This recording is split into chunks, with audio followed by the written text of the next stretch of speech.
The terrorist and sabotage activities of the armed forces of Ukraine continue to gain momentum. On April 29, the Ukrainian unmanned aerial vehicle attacked one of the oil depot tanks in the Cossack Bay of Sevastopol. As you know, there was a fire. The representative of the main intelligence directorate of the Ministry of Defense of Ukraine, Yuzov, actually confirmed the involvement of the Kyiv regime in this crime. He said that the attacks on Crimea would continue. For him, this is completely normal, as a matter of course.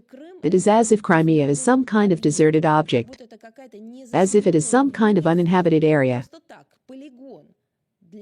as if it is a testing ground for the realization of sick desires and ugly quirks of the Kyiv regime. No, people live there. There is a civilian population there. Children go to school there. People work there. At one time they fled from the Kyiv regime because they understood where all this would lead and who was now in charge in Kyiv. But now in Kiev they do not hide the fact that for many years they denied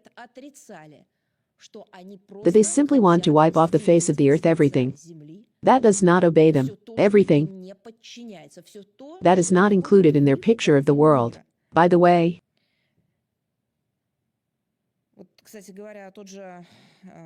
the representative of the main intelligence directorate of the Ministry of Defense of Ukraine, Yuzov, advised local residents not to be near military facilities that provide for the Russian army. An interesting question. On May 1st, a power line was blown up in the Gachina district of the Leningrad region.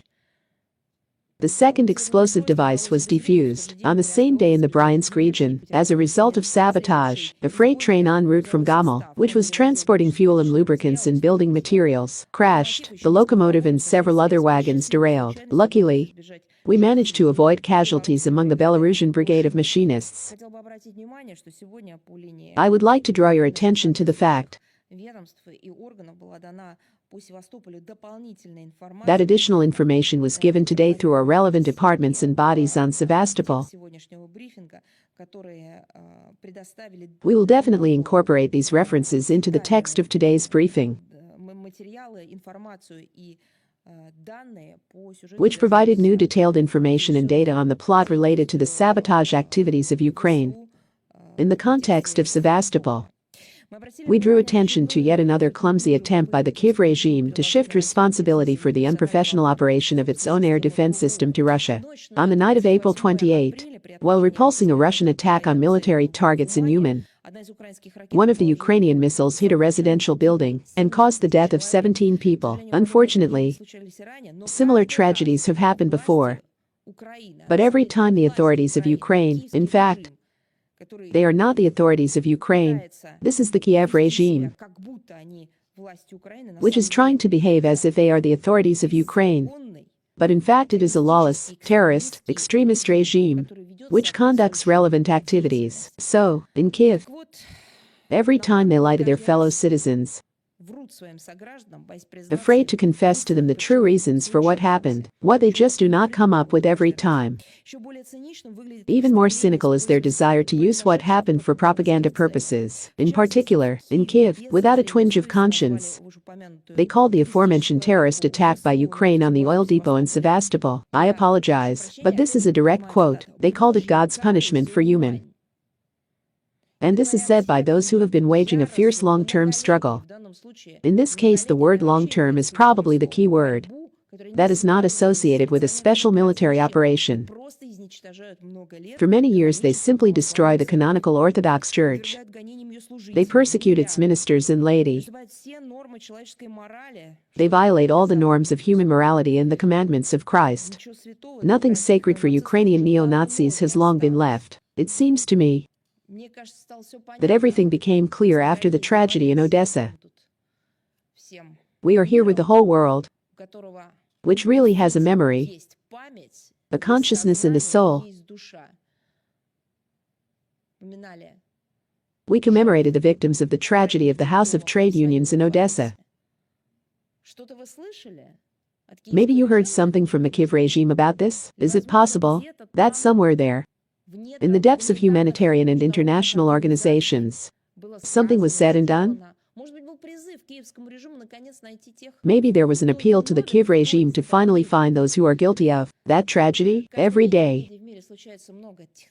Many tragedies and man-made disasters happen in the world, as well as, unfortunately, cases of extremism and disasters of all kinds that claim a huge number of lives. But even among these tragedies, there are those that stand apart,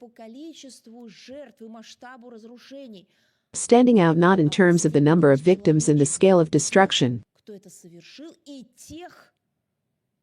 but in terms of the degree of dehumanization of those who committed it, and those who either approved of it all or issued an indulgence to those who violated or went beyond the bounds of morality and morality. There is nothing, no appeals, reports, or any analytical reviews. None of this.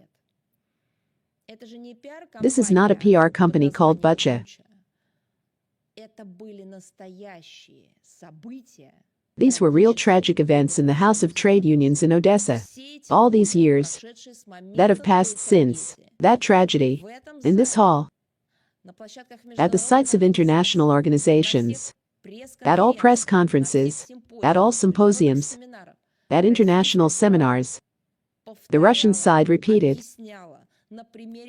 explained and showed by examples what this very logic leads to. This, in fact, led to this absolute impunity, absolute immorality,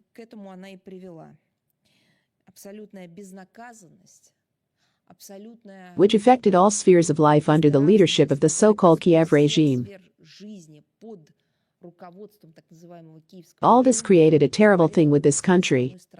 What we see now, in turn, Western countries do not hide their active participation, as they call it, in the preparation of Ukraine's widely publicized counteroffensive.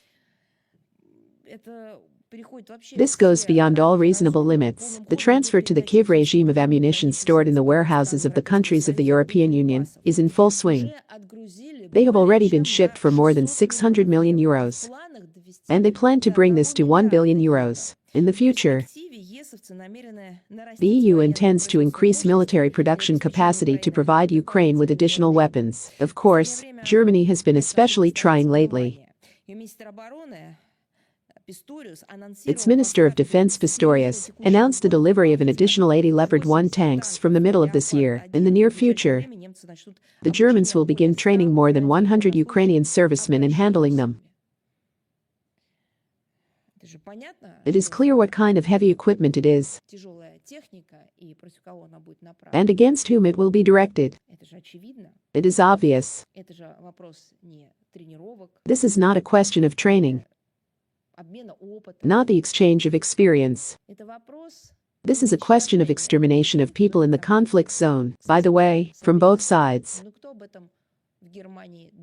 But who in Germany thinks about it in such categories? In addition, 31 American Abrams tanks are due to arrive in Bavaria by the end of May. Within 10 weeks, approximately 250 Ukrainian servicemen will take a course in their management. In addition, according to the German media, more than 1,000 soldiers of the Ukrainian Special Forces are being actively trained at military bases scattered around the country. Another portion of anti-Russian statements in social networks was noted by the advisor to the office of the President of Ukraine, Podolyak. He threatened his compatriots with reprisals for voluntarily obtaining Russian citizenship. From his words, it followed that any Ukrainian who is the owner of a Russian passport automatically becomes a legitimate target for soldiers of the armed forces of Ukraine. It only applies to passports, right? I just have a question for this Podolyak. I have a question. These reprisals are only connected with the passport, right? And if they find real estate, property or business in the Russian Federation from one of the figures in Kiev, then they will not deal with them? I'm just curious. But why such segregation? But why should punishment overtake him for the passport of a person who, perhaps, has nothing else in life? And those who, on the territory of our country, perhaps have a multi-billion-dollar business, income, real estate, And at the same time they are now almost the leaders of the Kiev regime. Why will there not be reprisals against them? Maybe it's just because they can pay off? Because they have a lot of money? Why is this so? No. If you are not ready, I am now appealing to the Kiev regime to somehow return. This is obvious. Within the framework of traditional normality, if this process, as we understand it, is irreversible for you, then let's be consistent. Expose yourself and first turn. Tell us where and what you buried. As if no one knows it, everyone knows this, but you have stuck to people who survive.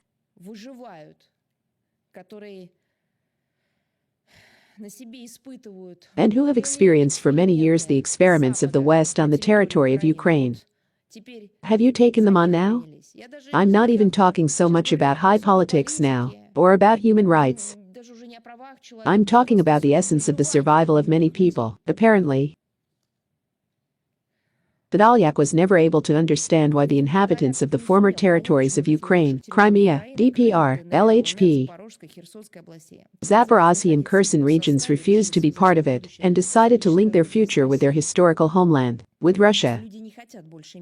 People no longer want to have anything to do with the regime that does not value their destiny and the right to life, denying them even the opportunity to have a passport of the country where they may have been born and with which they have close family ties. At the same time, this entire Kiev regime, which denies them the opportunity to have a passport, this entire regime is affiliated with other states. Someone has German or British passports, not only passports, but also residence permits. Opportunities for long stays and guarantees provided by these countries: Germany, Great Britain, the USA, Canada, Israel. These people forbid their citizens to have a choice. But for what reason? What is happening in Ukraine once again convinces of the timeliness of a special military operation, which, as the Russian leadership has said, will be continued, and the goals and objectives set will be realized. But, as we perfectly understand, and now not only we understand this, it seems to me that more and more people understand that there is nothing new in all these experiments of the Kiev regime. Correctly, we say that this is not just Nazism, this is neo-Nazism, this is repetition, this is the reincarnation of the worst practices of the recent past. Dear friends, if you like this video, please subscribe, like and write a comment. This will greatly help the development of this channel. Thank you.